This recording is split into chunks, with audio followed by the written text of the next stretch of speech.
Olá pessoal, tudo bem? Meu nome é Leonardo, eu sou médico veterinário, responsável pelo setor de cirurgia da RioVet, minha especialidade é cirurgia.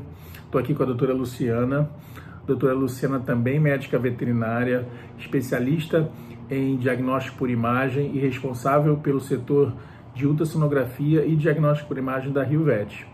Hoje a doutora Luciana vai falar um pouquinho para a gente sobre o período gestacional.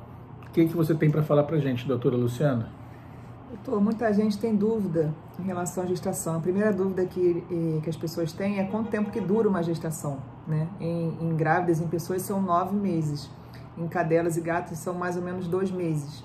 Em cadelas, são 58 a 64 dias. Em gatinhas, de 60 a 68 dias. Isso quer dizer o quê? Que muitas vezes, quando você percebe que a gatinha ou a cachorrinha está grávida, já está no meio da gestação para o final. Porque elas começam a colocar, entre aspas, barriga, elas começam a mostrar sintomas, a barriga começa a crescer a partir de 40 dias de gestação, né?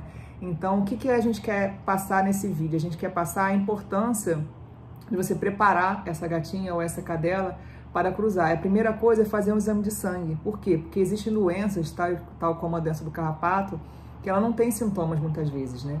Então, você cruza a cadela, por exemplo, que pode ter a doença do carrapato, e ao longo da gestação a imunidade dela vai baixando, porque o que ela come, ela usa para alimentar o feto, os fetos, né? Então a imunidade dela baixa e ela começa a desenvolver sintomas nessa fase da gestação. E ela gestante, não é tão bom você entrar com tratamento, né? Fora que o risco da própria doença é de causar abortos. Então o ideal, a primeira coisa, é fazer um check-up antes de cruzar, né? Aí tá tudo bem, tudo ótimo, fez o exame, cruzou. A gente indica fazer uma ultrassonografia com 30 dias, tá? A gente consegue até fazer essa ultrassonografia antes, só que até esses 25 dias de gestação, existe uma coisa chamada reabsorção fetal. A gente tem o feto e reabsorve, não é um aborto, simplesmente ele é reabsorvido, né? Então, você tá com uma expectativa que a sua cadelinha, a sua gatinha tá grávida, e de repente reabsorveu e perdeu essa gestação. Então, para evitar esse choque, a gente pede a primeira ultra com 30 dias.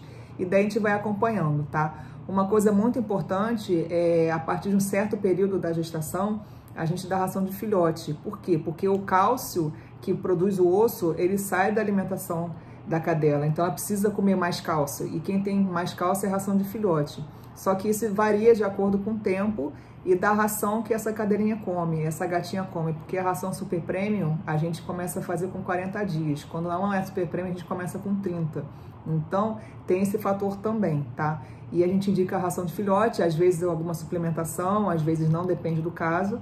E aí, acompanhamento com a ultrassonografia para a gente determinar quando que esse bebê vai nascer. Porque a gestação não é certinha, não são 60 dias. Na cadela, por exemplo, é de 58 a 64. Então, tem essa variação, a gente vai acompanhando pelo batimento cardíaco dos fetos. A gente já saber a hora que esse feto vai nascer. Uma coisa curiosa é que quanto mais fetos tem, mais rápido nasce, mais rápido perto dos 58 dias. Quando tem menos feto, ele demora mais, ele chega até os 64 no caso da cadela. Por quê? Porque quando tem vários, eles estão brigando pela comida, né? Pelo espaço, um chuta a cabeça do outro, e a hora que vai nascer quem determina é o feto. O feto determina a hora pelo estresse dele. Então, se só tem um bebê, ele tá lá com espaço, com alimentação, com comida, então ele não tem por que ele nascer antes. Então, o primeiro feto, o primeiro bebezinho, né, no caso, que se estressa, ele desencadeia todo o parto, tá? Outra coisa importante também é em relação à quantidade de filhotes, né? A gente não consegue ter uma quantidade de saber ao certo na ultrassonografia, a gente tem que ter um acompanhamento depois que esses bebês nascem, se forem de parto normal. Se for cesárea, não tem necessidade. Então, são coisas pequenas e simples que, às vezes, a gente não se atenta. E muitas vezes a gente vê as pessoas perdendo os filhotinhos por causa desses detalhes. Então, a gente quis gravar esse vídeo para poder explicar um pouco desse processo, tá? Todo veterinário é apto para te ensinar a conduzir uma gestação. Então, pensou em cruzar, procura o seu veterinário de confiança, que com certeza ele vai te ajudar nessa fase. Muito obrigada, um grande beijo.